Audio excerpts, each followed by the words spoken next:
મિત્રો અગાઉના લેક્ચરમાં આપણે વિદ્યુતીય અવરોધ અને પ્રતિરોધકતા ટોપિક વિશે ચર્ચા કરતા હતા. એમાં વિદ્યુતીય અવરોધ ટોપિક આપણે પૂરો કર્યો છે મિત્રો. બીજો ટોપિક આપણે હવે ભણવા જઈ રહ્યા છીએ પ્રતિરોધકતા, અથવા એના માટે શબ્દ છે વિશિષ્ટ અવરોધ. ધ્યાન રાખજો, બરાબર છે. તો પ્રતિરોધકતા ટોપિક આપણે ભણી છે મિત્રો. નવો ટોપિક છે પ્રતિરોધકતા. આનો અડધો ટોપિક બાકી હતો, એ આપણે પૂરો કરીએ છીએ, બરાબર છે. અથવા આના માટે બીજો શબ્દ વપરાય છે વિશિષ્ટ અવરોધ.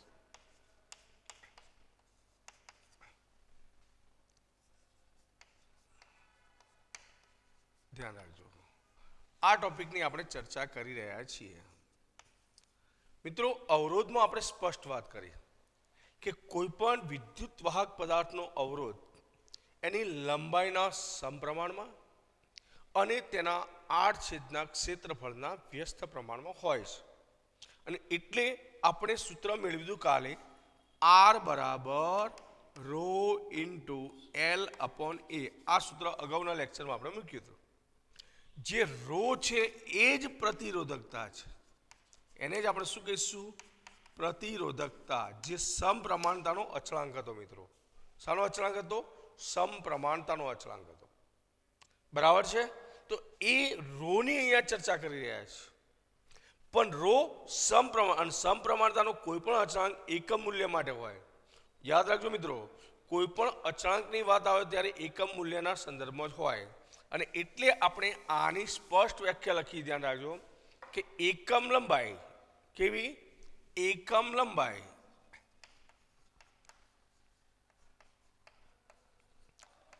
એટલે કે 1 મીટર, બરાબર છે. અને એકમ આડછેદનું ક્ષેત્રફળ, એકમ આડછેદનું ક્ષેત્રફળ એટલે કે 1 મીટર સ્ક્વેર. ધ્યાન રાખજો, એકમ લંબાઈ એટલે કે 1 મીટર લંબાઈ, એકમ આડછેદનું ક્ષેત્રફળ એટલે કે 1 મીટર સ્ક્વેર ધરાવતા વાહકના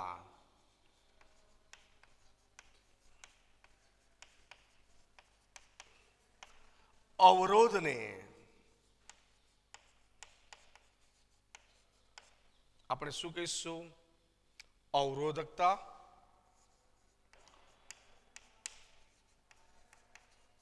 એક શબ્દ આ પણ કહેવાય,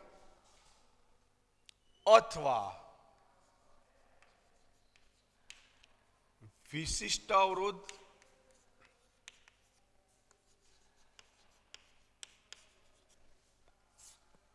અથવા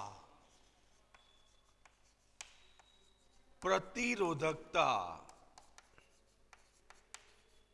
ત્રણ શબ્દો કહી શકીએ મિત્રો. જાણે અવરોધકતા કહીએ, વિશિષ્ટ અવરોધ કહીએ કે પ્રતિરોધકતા કહીએ, એ ત્રણ વસ્તુ એક છે, એ કહે છે. આ ધ્યાન રાખજો. તો પ્રતિરોધકતાની વ્યાખ્યા જો તમને પરીક્ષામાં પૂછાય તો સ્પષ્ટ વ્યાખ્યા આ છે કે એકમ લંબાઈ અને એકમ આડછેદનું ક્ષેત્રફળ ધરાવતા વાહકના જે અવરોધને અવરોધકતા અથવા વિશિષ્ટ અવરોધ અથવા પ્રતિરોધકતા કહે છે, બરાબર છે. એનો એસઆઈ એકમ લખીએ, ધ્યાન રાખજો, તેનો એસઆઈ એકમ, બરાબર છે. તો ઓમ ઇન્ટુ મીટર થશે. ઓમ ઇન્ટુ મીટર. એકમ કેવી રીતે આપે મિત્રો? સમજીએ છીએ, ધ્યાન રાખજો, બરાબર છે. એનો એસઆઈ એકમ લઈએ તો ઓમ ઇન્ટુ મીટર છે, બરાબર છે. સિમ્બોલમાં લખીએ ઓમ ઇન્ટુ મીટર. અને ઘણીવાર તેનો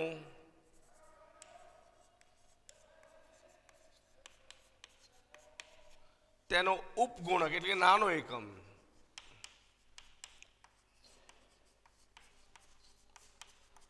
કયો? તો ઓમ ઇન્ટુ સેન્ટીમીટર. સેન્ટીમીટર એટલે કે ઓમ ઇન્ટુ સેમી, બરાબર. પણ લખાય છે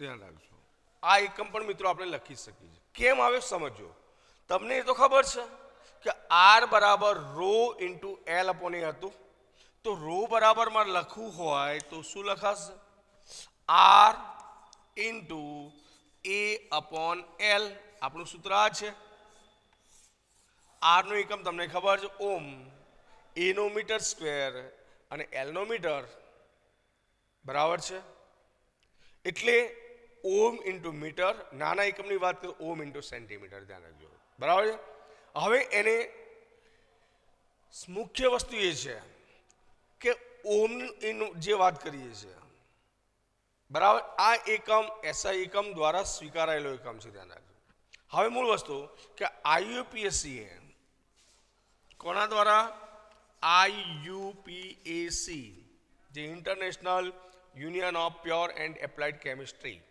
બરાબર છે વિશિષ્ટ અવરોધને આજે આપણે શબ્દ જનરલી વાપરતા હતા વિશિષ્ટ અવરોધ એને સાની એને બદલે પ્રતિરોધકતા શાની ભલામણ કરી છે પ્રતિરોધકતા બરાબર એની ભલામણ કરી છે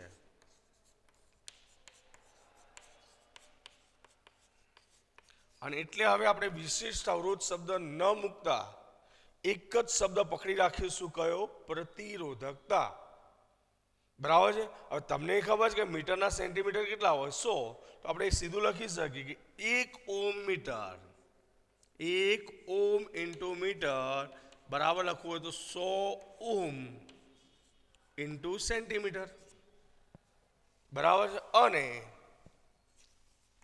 1 ઓમ ઇન્ટુ સેન્ટીમીટર બરાબર લખવું હોય તો 0.01 ઓમ ઇન્ટુ મીટર કારણ કે મીટરના સેન્ટીમીટર તમને ખબર છે 100 અને 1 સેન્ટીમીટરના મીટર તો 1/100 એટલે કે 0.01 છે તો મિત્રો આ આપણે વાત કરી વિદ્યુતીય અવરોધ અને પ્રતિરોધકતાની બરાબર છે હવેનો જે ટોપિક આપણે લઈએ છીએ ધ્યાન રાખજો નવો ટોપિક આપણો એ છે વિશિષ્ટ વાહકતા અને વાહકતાના સંદર્ભમાં ધ્યાન રાખજો મિત્રો નવો ટોપિક આપણે જે લેવા જઈ રહ્યા છીએ એ ધ્યાન રાખજો તો એમાં જે હવે ટોપિક લઈએ છીએ એ હું લખું છું ટાઇટલ પછી આગળ વધીએ છીએ આપણે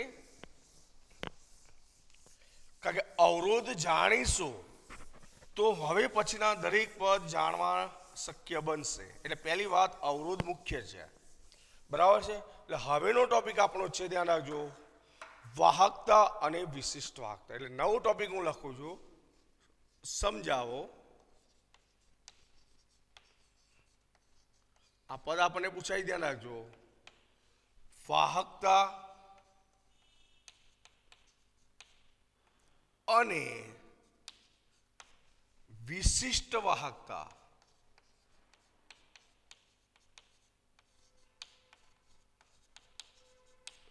આ બે પદો આપણે હવે સમજવા છે ધ્યાન રાખજો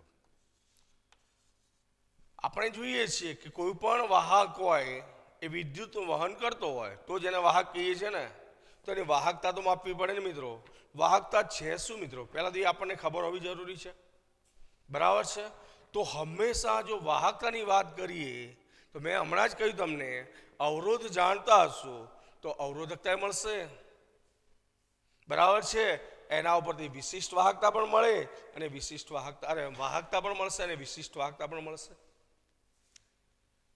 તો પહેલી એની વ્યાખ્યા લખી ધ્યાન રાખજો અવરોધ વાહકતાના સંદર્ભમાં વાત કરું છું હવેનો ટોપિક પહેલો આપણે લઈએ વાહકતા ધ્યાન રાખો બરાબર છે પહેલો ટોપિક આપણો આ છે તો સ્પષ્ટ વ્યાખ્યા હું લખું છું ધ્યાન રાખજો અવરોધ આર ના વ્યસ્તને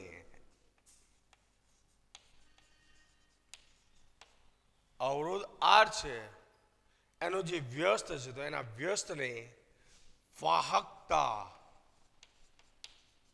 બરાબર છે અને એનો વાહકતાનો સિમ્બોલ છે જી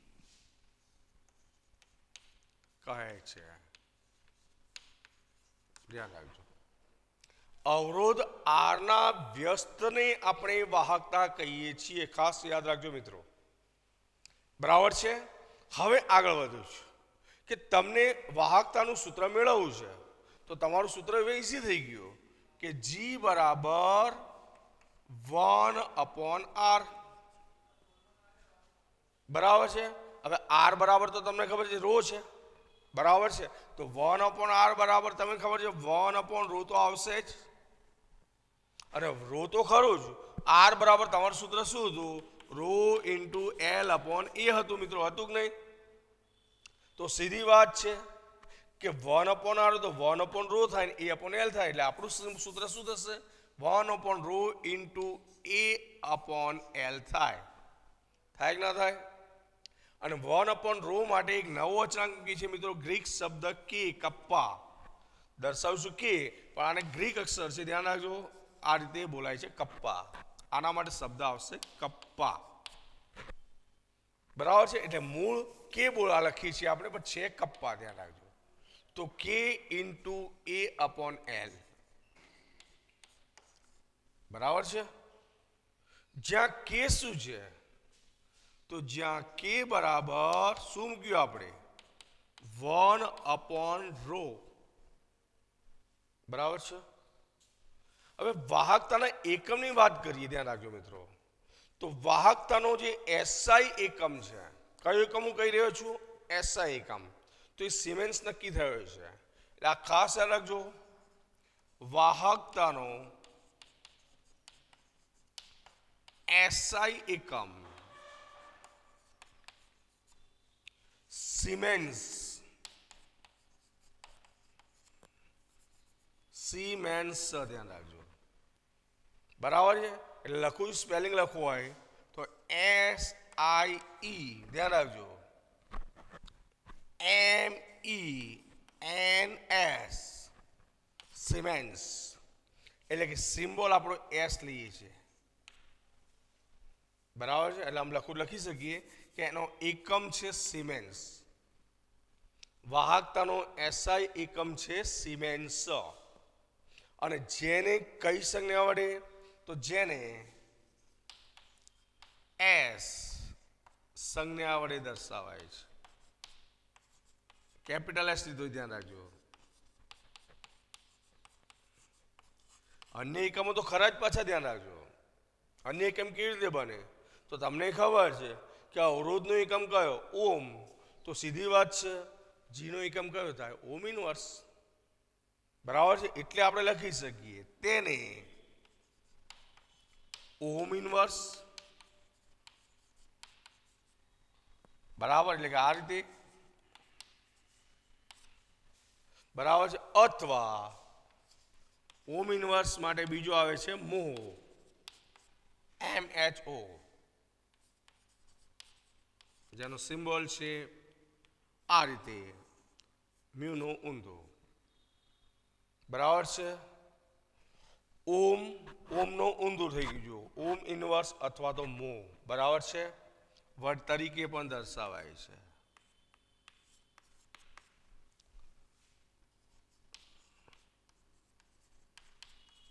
મિત્રો ધ્યાન રાખજો. એટલે એકમ કેટલા થયા? SI એકમ વાહકતાનો જોઈએ તો સિમેન્સ. બીજો એકમ કયો? ઓમ ઇનવર્સ. ખ્યાલ આવશે. અને ત્રીજો એકમ કયો? તો MHO, સિમ્બોલ સાથે. તો આ થઈ મિત્રો વાહકતાની વાત, કે વાહકતા શું છે. બરાબર છે. હવે વાહકતાના સૂત્રમાં આપણે જે કે દર્શાવ્યો, આ જે અચળાંક, એ જ વિશિષ્ટ વાહકતા છે. શું છે? એ જ શું છે મિત્રો? વિશિષ્ટ વાહકતા છે. એટલે હવે આપણે ચર્ચા કરીએ છીએ વિશિષ્ટ વાહકતાની, ધ્યાન રાખજો. એના પછીનો ટોપિક એમાં જ. તો નવો ટોપિક આપણે લઈએ છીએ, ધ્યાન રાખો, વિશિષ્ટ વાહકતા. કયો ટોપિક લઈએ છીએ? બીજો ટોપિક આપણે એમોનો વિશિષ્ટ વાહકતા.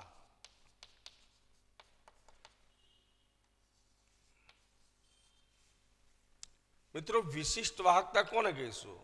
અવરોધનો વ્યસ્ત એટલે શું હતો? વાહકતા. તો અવરોધકતાનો વ્યસ્ત એટલે કે પ્રતિરોધકતાનો વ્યસ્ત એટલે વિશિષ્ટ વાહકતા, અને એટલે આપણે વ્યાખ્યા લખી શકીએ છીએ કે પ્રતિરોધકતા બરાબર છે ના વ્યસ્તને પ્રતિરોધકતાના વ્યસ્તને આપણે શું કહીશું? વિશિષ્ટ વાહકતા કહે છે.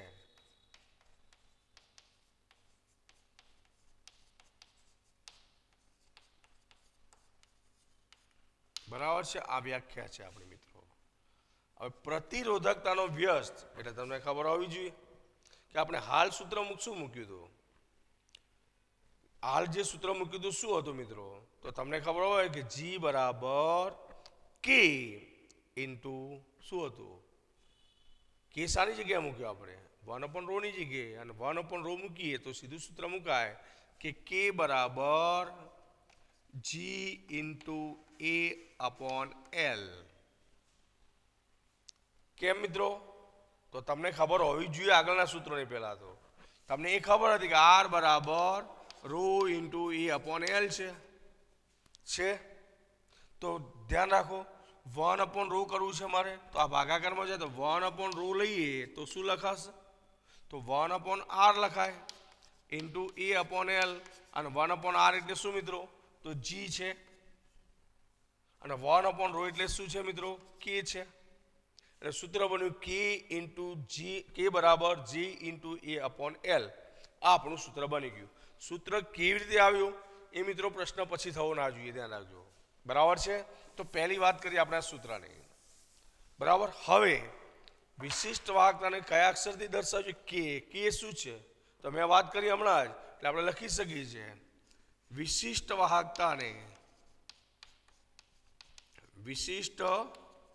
વાહકતાને કયા સિમ્બોલથી? K. કયો K એટલે શું? તો ગ્રીક અક્ષર કયો છે? કપ્પા.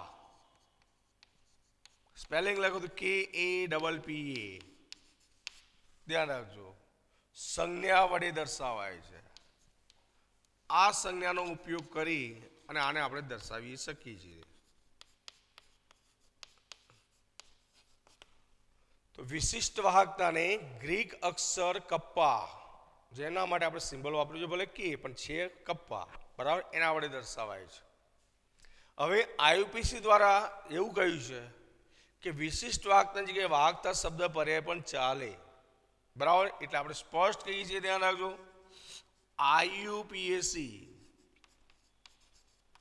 બરાબર છે, એના દ્વારા શું થયું છે? તો એના દ્વારા વિશિષ્ટ વાહકતાને બદલે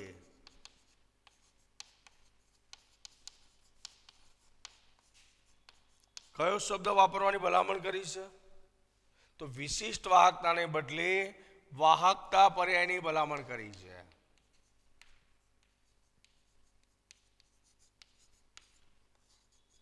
એટલે આપણે હવે વિશિષ્ટ વાહકતા શબ્દ ન વાપરતા, ધ્યાન રાખજો, વાહકતા જ શબ્દ મૂકીશું, કોઈ પ્રોબ્લેમ નથી. બરાબર છે. એક્ઝામ્પલમાં આપણે તકલીફ ન પડે એટલા માટે સૂત્રો પરફેક્ટ લઈએ છીએ મિત્રો, કે તમને માગ્યું છે શું? ખાલી વાહકતા માગી છે કે વિશિષ્ટ વાહકતા માગી છે? ક્લિયર હોવું જરૂરી છે. બરાબર છે. હવે એના એકમની વાત કરીએ તો તમને જીનો એકમ ખબર છે, શું છે? સિમેન્સ છે જ. તો સીધી વાત છે કે કેનો એકમ શું થાય? સિમેન્સ. ઉપર આવે મીટર સ્ક્વેર, નીચે મીટર, તો સિમેન્સ ઇન્ટુ શું લખાશે? ધ્યાન રાખો, કેની વાત કરીએ તો ધ્યાન રાખો, તો કેની જો વાત, સોરી અહીંયા આપણે ભૂલ કરી છે મિત્રો, એક સુધારવું પડશે. K બરાબર G ઇન્ટુ L/A લખીશું. કેમ? ફરીથી ક્લિયર કરી નાખું એટલે આપણને પ્રોબ્લેમ ના રહે. કે આપણને ખબર છે કે R બરાબર ρ ઇન્ટુ શું હતું? A/L હતું કે નહીં? એ હતું ના. તો R બરાબર ρ ઇન્ટુ L/A હતું. યાદ કરો ફરીથી. તો 1/ρ લઈએ તો 1/ρ બરાબર 1/R થશે. 1/ρ એટલે 1/R થવાના ઇન્ટુ L/A. હવે 1/R ની જગ્યાએ G મૂક્યો, આની જગ્યાએ K મૂક્યો, એટલે ભૂલ થઈ ગઈ છે મારી, જોજો જરા, કે કે બરાબર જી ઇન્ટુ એલ અપોન એ છે મિત્રો, ધ્યાન રાખો. બરાબર છે. એટલે હવે એકમની વાત કરીએ તો વાહકતાને અથવા વાહકતાનો એસઆઈ એકમ કયો છે મિત્રો? સિમેન્સ ઇન્ટુ શું લખશો? મીટર ઇન્વર્સ છે. આ ખાસ યાદ રાખો, સિમેન્સ ઇન્ટુ મીટર ઇન્વર્સ છે. બરાબર. તેને ઘણીવાર સિમેન્સ નાના એકમ લખો, તેને ઘણીવાર સિમેન્સ ઇન્ટુ સેમી ઇન્વર્સ. કયું એકમ લીધું આપણે? Siemens into semi inverse. બરાબર છે. તરીકે પણ આપણે ગણી શકીએ છીએ, ધ્યાન રાખજો. એટલે કે તરીકે પણ ગણવામાં આવે છે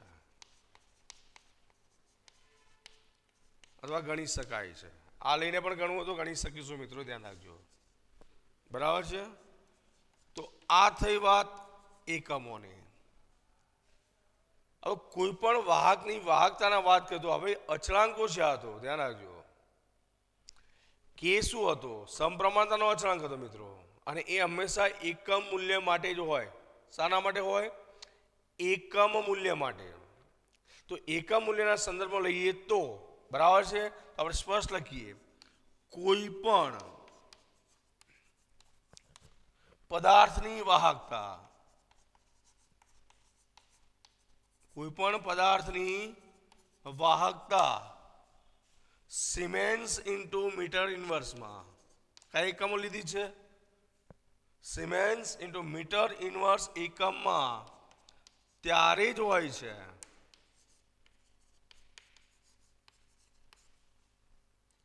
જ્યારે તેની લંબાઈ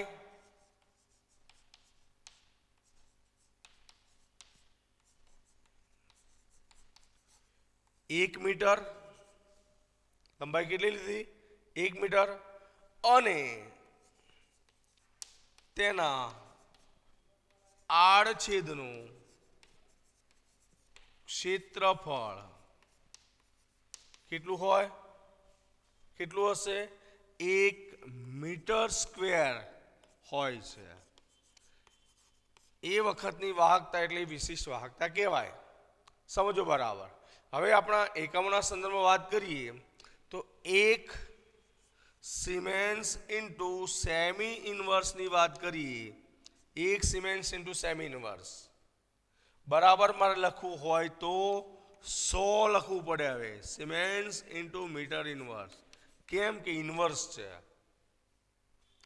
એટલે કે એક સેમી લઈએ તો એના મીટરમાં કન્વર્ટ કરશો તમે. બરાબર છે.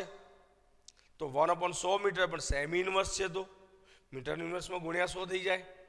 ખ્યાલ આવશે. તો આ મિત્રો આપણે વાત કરી એ વાહકતાની. તો આપણા 4 પર્યાય મિત્રો આપણે સમજ્યા છીએ, ધ્યાન રાખજો. કયા 4? એક તો અવરોધ, પછી વિશિષ્ટ અવરોધ એટલે કે પ્રતિરોધકતા, પછી લીધી વાહકતા, અને પછી આપણે પોઈન્ટ લીધો છે કયો? વિશિષ્ટ વાહકતા. આ ચારે પર્યાય મિત્રો તમને ક્લિયર હોવા જોઈએ, ધ્યાન રાખજો. બરાબર છે. હવેના પોઈન્ટમાં આપણે જઈએ છીએ. વાહકતાના મૂલ્યની માત્રા છે એના આધારે વાહક પદાર્થોનું વર્ગીકરણ કરવું છે મિત્રો, ધ્યાન રાખજો. એટલે આપણને અતિસુવાહકો શું છે, વાહકો શું છે, એ બધું જ તમને ખ્યાલ આવી જાય. બરાબર. એટલે નવો ટોપિક આપણો છે, ધ્યાન રાખજો. જે નવો ટોપિક આપણી પાસે છે એની ચર્ચા હવે કરીએ છીએ. બરાબર. અને પછી આ વિદ્યુતીય અવરોધનું માપન કેવી રીતે થાય મિત્રો, એની ચર્ચા આપણે કરીશું, ધ્યાન રાખશો. તો હવે મુખ્ય મુદ્દો આપણો હવેનો આવે છે એ કે વાહકતાના મૂલ્યની માત્રાના આધારે વાહકતાના મૂલ્યની અથવા મૂલ્યોની માત્રાના આધારે એનું પ્રમાણ કેટલું છે, શાના આધારે? વાહકતાના મૂલ્યની માત્રાના આધારે પદાર્થોનું વર્ગીકરણ સમજાવો, અથવા વાહક પદાર્થોનું વર્ગીકરણ સમજાવો. આ આપણો પ્રશ્ન છે, મુખ્ય પ્રશ્ન. કે વાહક હોય તો એની વાહકતાનું મૂલ્ય તો હોય ને, તો જ એને સુવાહક કેવો, અવાહક કેવો, અતિ સુવાહક કેવો કે પછી અર્ધવાહક કેવો, ધ્યાન રાખજો. તો એ વિગતવાર ચર્ચા મિત્રો આપણે કરીએ છીએ. ધ્યાન રાખજો હવે કે કોઈ પણ વાહક હોય તો એની વાહકતાનું મૂલ્ય તો હશે જ. એટલે આપણે સ્પષ્ટ લખી, ધ્યાન રાખજો, પદાર્થોને, કોઈ પણ પદાર્થની વાત કરીએ તો પદાર્થોને તેમની એટલે એમની પોતાની, બરાબર છે, વાહકતાના મૂલ્યની માત્રાને આધારે, વાહકતાના, તેમની જે વાહકતા હોય મૂલ્યની માત્રાના આધારે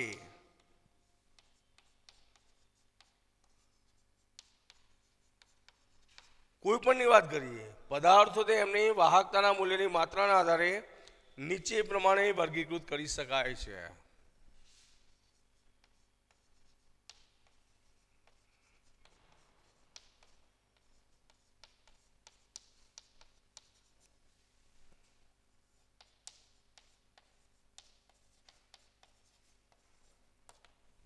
તો મિત્રો જુદા જુદા વાહકના સંદર્ભમાં આપણે વાત કરી છે. મિત્રો ધ્યાન રાખજો, પહેલું જ મહત્વની બાબત, એક સુવાહક પદાર્થો. નંબર 1 લઈએ છીએ આપણે, સુવાહક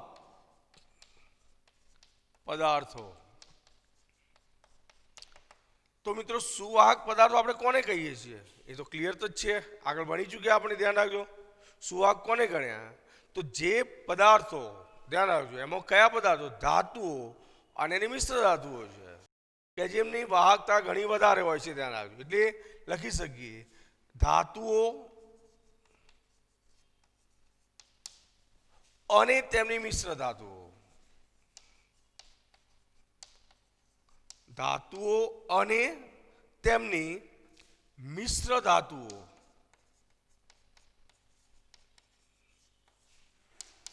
બરાબર છે, એની વાહકતા ઘણી જ વધારે ની, વાહકતા ઘણી વધારે, બરાબર છે, હોવાથી તેમને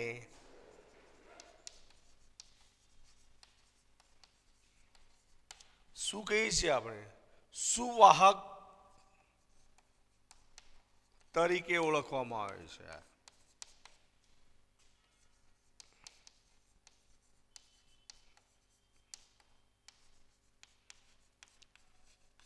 બરાબર છે, ધાતુઓ અને એમની મિશ્ર ધાતુઓ છે કે જેમની વાહકતા ઘણી વધારે હોવાથી એમને શું કહે છે? સુવાહકો. બરાબર છે. હવે એવું જરૂર નથી કે ધાતુઓ જોઈએ, કેટલાક અન્ય પદાર્થો જેમ કે કાર્બનના બહુરૂપો તમે જોયા હશે, બરાબર છે, એમાં એક છે કાર્બન બ્લેક. કયું છે? કાર્બન બ્લેક, જે અધાતુ છે. એટલે આપણે સ્પષ્ટ લખી શકીએ કેટલીક અધાતુઓ,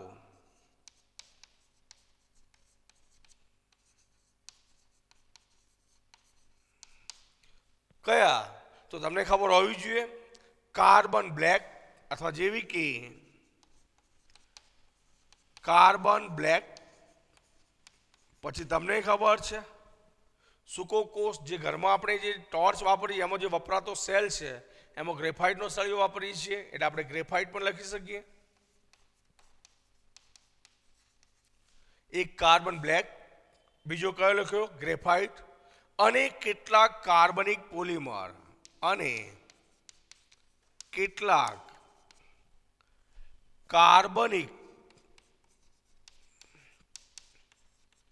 પોલિમર જે પદાર્થો છે, કયા પદાર્થો કયા છે? યાદ રાખજો, કેટલાક કાર્બનિક પોલિમર પદાર્થો પણ વિદ્યુતના શું છે? શું ગણ્યા છે આપણે? સુવાહક છે.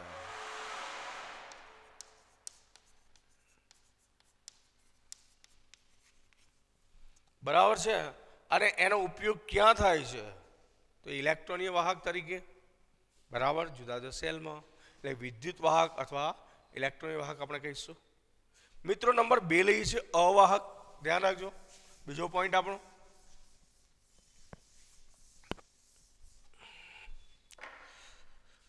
નંબર 2 છે અવાહક.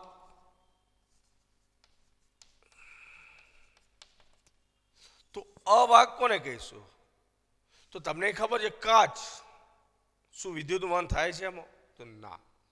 સિરામિક્સ પદાર્થો જે તમને ખબર હોય તો ઘરમાં ટાઇલ્સ ટબ વગેરેમાં વપરાય છે, શું વિદ્યુતવહન થાય છે? ના.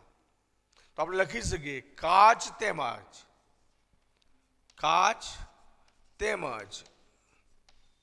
કયા પદાર્થોની વાત કરી? સિરેમિક પદાર્થો.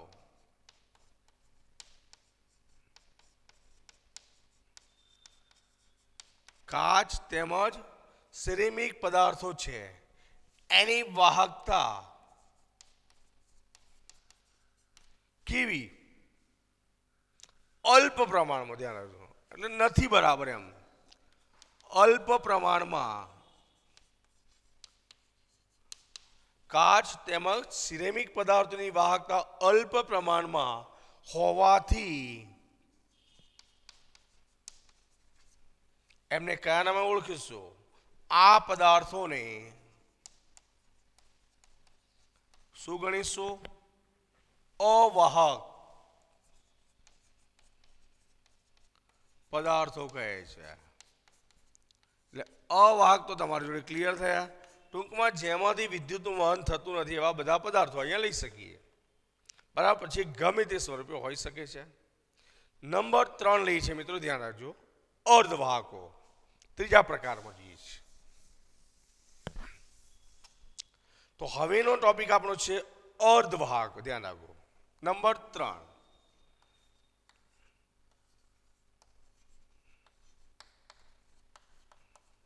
અથવા અર્ધવાહક પદાર્થો. અર્ધવાહક કેવા? તો તમને ખબર છે સિલિકોન, કે જેની બાહ્યતમ કક્ષામાં 4 ઇલેક્ટ્રોન હોય છે, બરાબર છે. જેની સંયોજકતા કક્ષામાં 4 ઇલેક્ટ્રોન હોય એવા કોઈ પણ તત્વો લો તમે તો સિલિકોન છે, જર્મેનિયમ છે વગેરે, બરાબર. એટલે આપણે લખી શકીએ સિલિકોન. પછી તમને ખબર છે ડોપિંગ કરેલા સિલિકોન, જે ચેપ્ટર નંબર 1 માં ભણી ચૂક્યા હશો તમે. સમૂહ 14 નું તત્વ તો સમૂહ 13 અથવા સમૂહ 15 તત્વો વડે ડોપિંગ કરી શકાય. એટલે કે સિલિકોન, પછી ડોપિંગ કરેલા સિલિકોન,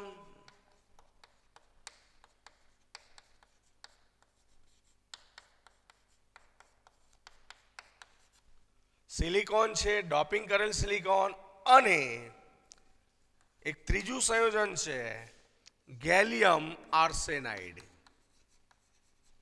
ગેલિયમ આર્સેનાઇડ આખું એક સંયોજન છે, અલગ નથી, ધ્યાન રાખજો, બરાબર છે. સિલિકોન, ડોપિંગ કરેલા સિલિકોન અને ગેલિયમ આર્સેનાઇડ કે જેમની